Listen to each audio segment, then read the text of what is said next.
What's going on, guys? Welcome back to the channel. Today we have this 2009 Chevy Malibu and we have a problem with the high idle, and that's why the check engine is on.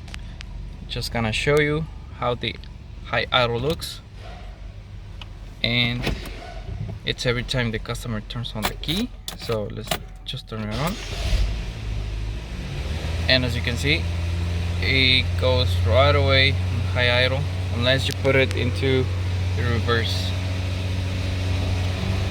And that's what we're gonna fix today. We're gonna be using the Autel Elite, and we're gonna calibrate the throttle on this car. Alright, so I'll be back. Okay, so right now I'm gonna pre-select the car. I'm gonna do a VIN number scan and let's see what we get. Alright, so we have the VIN number here, and now I'm gonna do, I believe this is a 4-speed, so just gonna select yes, and then I'm gonna select auto scan, and I'm gonna see complete list of the modules listed in this car. Let's see, with diagnosis, auto scan, and we should have codes right away on in the engine module. Yeah, we have codes. Transmission as well, because there's a high idle issue, so it would not shift like really smooth.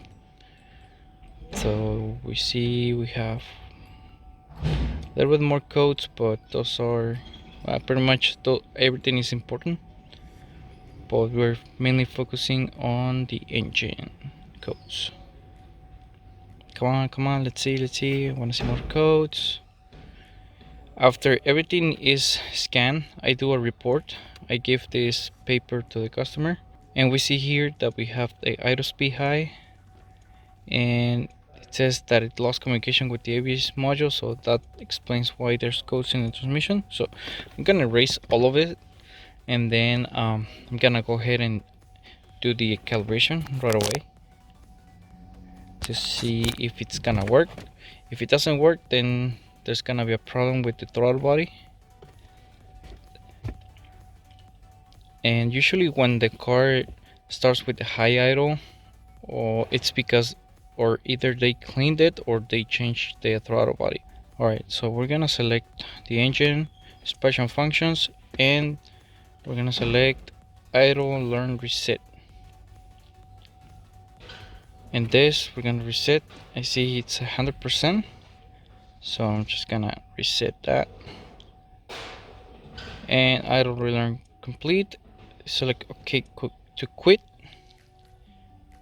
and then we're gonna turn on the car and see what happens. And boom, the idle is back to normal. So before I used to turn it on and you could see the idle boom going way up high.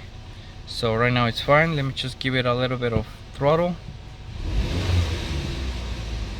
and we see that it's normal now.